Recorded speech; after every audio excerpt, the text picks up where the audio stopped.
وہ ایک جملے میں کہہ دیتا ہوں کہ پبلکلی فواد چودھری نے جو ٹویٹ کر دیا وہ بہت اہم ہے۔ کہا جاتا آپ نے کچھ میسیجز بھی کیے اور بے وقت میسیجز کیے، ویسے آپ نے بے وقت میسیجز کیوں کیے تھے؟ اس کے بعد انہوں نے رات کے وقت اچانک کال کر دی، پہلی کال تھی میں نے نہیں اٹھائی، دوسری کی، تیسری کی، چوتھی پر مجبوراً۔ السلام علیکم۔ 11 اپریل 2023 تمام نظریں سپریم کورٹ آف پاکستان کے اوپر تھیں کہ کچھ ان یوزول ہوگا پاکستان کے اندر۔ جو پنجاب اور خیبر پختونخوا کے انتخابات کا معاملہ ہے اس حوالے سے تمام media supreme court of Pakistan میں مرکوز تھا، لیکن خبر کسی اور سپریم کورٹ سے سامنے آئی، کسی اور ہائی کورٹ سے سامنے آئی۔ ایک ہی وقت میں آزاد کشمیر کے وزیر اعظم سردار تنویر الیاس خان کو سپریم کورٹ اور ہائی کورٹ آزاد کشمیر نے اپنے ہاں طلب کر رکھا تھا۔ بڑی امپورٹنٹ پیش رفت ہے اس وقت جو آپ کے سامنے ہم رکھنے جا رہے ہیں۔ اس ویڈیو کے ابتدائی حصے میں ہمارے ساتھ سینئر جرنلسٹ جو نیوز سے منسلک پاکستان تحریک انصاف کو کور کرنے والے جناب حیدر شیرازی موجود ہیں، ان سے پوچھیں گے۔ حیدر شیرازی صاحب، بڑا تفصیلی آپ نے خبر بھی دی کہ پاکستان تحریک انصاف کے اندر کیا چل رہا ہے، اور وزیر اعظم آزاد کشمیر کے حوالے سے گزشتہ ایک بڑے عرصے سے ہم دیکھ رہے تھے کہ کچھ سیاسی جوڑ توڑ بھی تھی، کچھ پسند ناپسند کا معاملہ بھی تھا، کچھ دیگر چیزیں بھی تھیں۔ زمان پارک سے ابھی تک خاموشی کی اطلاعات ہیں، آپ کہاں دیکھ رہے ہیں چیزوں کو؟ دیکھیے، ڈیولپمنٹ ہو رہی ہے زمان پارک میں، اس وقت اس بارے میں مشورہ رہا ہے، اور یہ صرف آج مشورہ نہیں ہو رہا۔ جس وقت یہاں قیوم نیازی کو آزاد کشمیر کا وزیر اعظم بنایا گیا تھا اس وقت بھی مشورہ ہوا تھا۔ تنویر الیاس کے حوالے سے جو ایک فیک لیٹر عمران خان کو دکھایا گیا، اور فیک لیٹر دکھاتے ہوئے کہا گیا کہ قیوم نیازی کے خلاف بڑی اکثریت پی ٹی آئی کے رہنماؤں کی ہی ہے، تو لہٰذا اس کو ہٹا دیا جائے۔ پی ٹی آئی کی سینئر قیادت کو بتایا گیا کہ قیوم نیازی اس وقت فیل ہو چکے ہیں، مکمل ناکام ہو چکے ہیں۔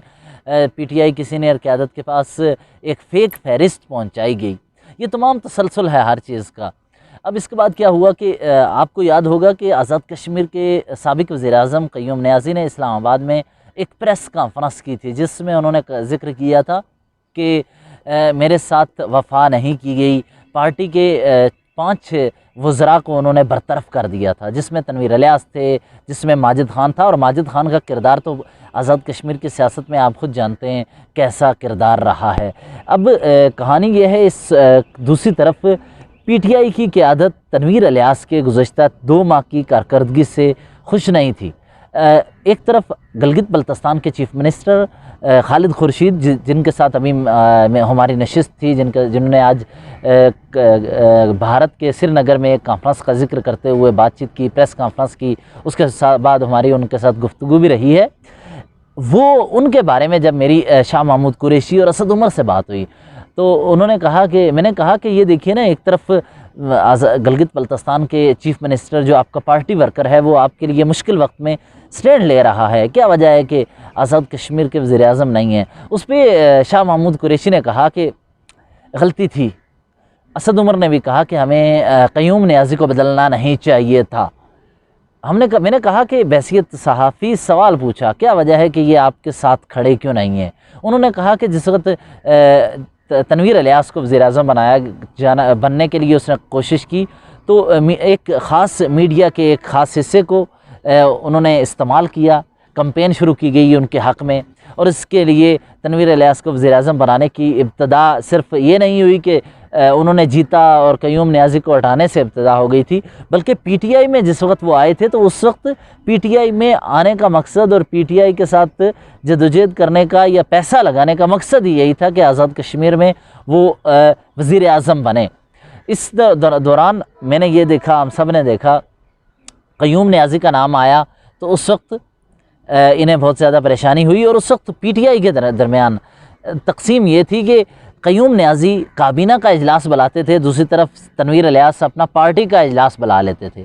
تو وہ کیا کرتے تھے کہ پارٹی کے وزراء تنویر الیاس کے جو اس وقت گروپ میں شامل تھے اس وقت شامل تھے۔ اب تو وہ چونکہ پارٹی کی واضح پوزیشن ہو چکی ہے، پارٹی تنویر الیاس سے اس وقت کنارہ کشی اختیار کر رہی تھی، جس وقت آپ کو یاد ہوگا، پرسنل گفتگو اس میں شامل تو نہیں کرتا، لیکن جس وقت میرے ساتھ ان کا ایک واقعہ ہوا، پارلیمنٹ میں سوال و جواب ہوئے، اس کے بعد انہوں نے رات کے وقت اچانک کال کر دی، پہلی کال تھی میں نے نہیں اٹھائی، دوسری کی، تیسری کی، چوتھی پر مجبوراً ایک ملک کا یا کسی آزاد کشمیر کا وزیر اعظم رات کے 2 بجے آپ کو مسلسل کالز کر رہا ہو تو مجبوری ہوتی ہے آپ کی کال ریسیو کرنا. پھر میں نے کال ریسیو کی, اس کے بعد ان کا اچھا رویہ نہیں تھا. تو کہا جاتا آپ نے کچھ میسیجز بھی کیے اور بے وقت میسیجز کیے, ویسے آپ نے بے وقت میسیجز کیوں کیے تھے؟ اب میسیجز شام کے وقت کیے جائیں, اگر شام 7 بجے رات 2 بجے ان کی کال آئی, شام 7 بجے بھی میسیج کے حوالے سے کسی دن میں تاریخ کے لیے لوگوں کو بتانے کے لیے میں وہ آپ ہی کے ساتھ ایک نشست کروں گا, یہ آپ سے میرا وعدہ ہے کہ وہ میسج کیا تھا. وہ تو سب جانتے ہیں نا, میں نے میسج اس لیے کیا تھا کہ انہیں بتایا جائے کہ آپ کے خلاف FIR کی جو خبریں,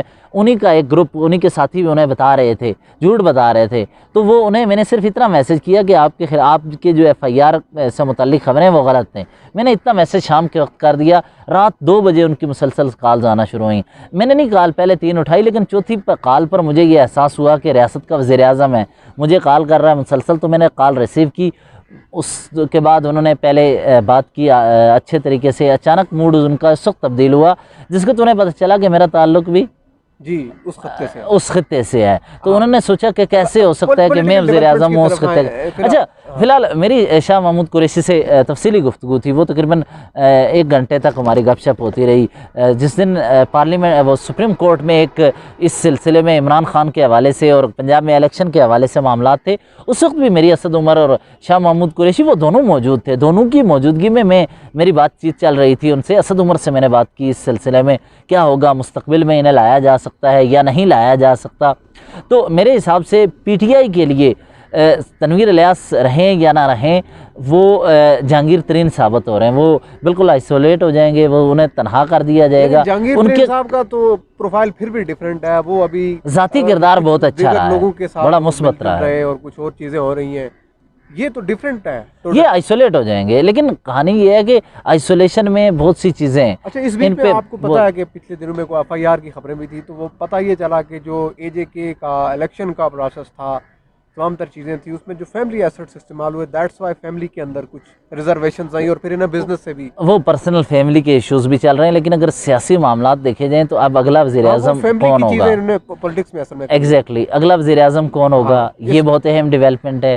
سب سے پہلے یہ کہ پارٹی کے اندر تقسیم تھی, تنویر الیاس کو لے کر تقسیم تھی, تنویر الیاس مائنس ہو گئے. اب پارٹی پوزیشن کیا ہوگی, اب پارٹی میں قیوم نیازی کا کیا کردار ہوگا.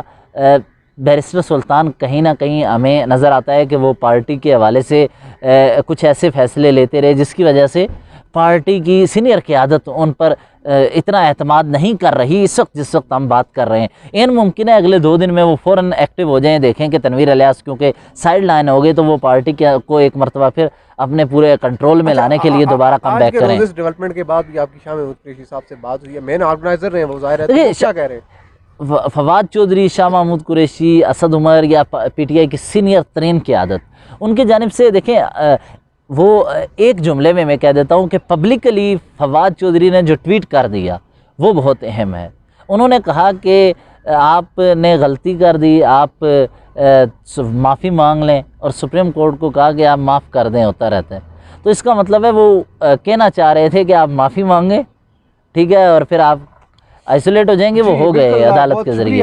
حیدر شیرازی آپ ہمارے ساتھ تھے, اور اس ویڈیو کو طوالت سے بچائیں گے اور اختتام کریں گے یہیں پر, اور آنے والی ویڈیوز میں یہ سیکوینس جاری رہے گا. ایگزیکٹلی آپ کو بتائیں گے کہ کیا کیا کہاں کہاں کیسے کیسے کہانی بگاڑی گئی. لیکن اس وعدے کے ساتھ کہ جو کچھ گزشتہ 3 ماہ قبل میرے ساتھ آپ کہتے رہے کہ اس پہ بات ہونی چاہیے, ڈاکومنٹری ود پروف, اور ہماری جو گفتگو ہو رہی ہے اس کے ساتھ وہ ایویڈنس بھی چلیں گے. کس کس نے مجھے کالز کی, بہت سے صحافی بیٹھ کے مجھے کالز کرتے تھے کہ FIR کرواؤ, اور پیچھے سے تنویر الیاس یا ان شخصیات کے ساتھ بیٹھ کے کہتے تھے دیکھیں ہم اس کے FIR رکوا رہے ہیں. تو ان کے ثبوت موجود ہے, یعنی ایسی شخصیات بھی, ایسے لوگ رہے ہیں. لیکن چونکہ آج میں گفتگو اس معاملے پہ اس لیے رہا ہوں کہ وزیر اعظم کو عدالت نے عہدے سے ہٹا دیا, تو اس تناظر میں یہ گفتگو ہو رہی ہے. اگر پرسنل معاملہ ہوتا تو میں نہ کرتا, لیکن اب چونکہ سٹیٹس مختلف ہے, چیزیں بدل رہی ہیں, تو وہ چیزیں بھی آن ریکارڈ لانا ضروری ہے.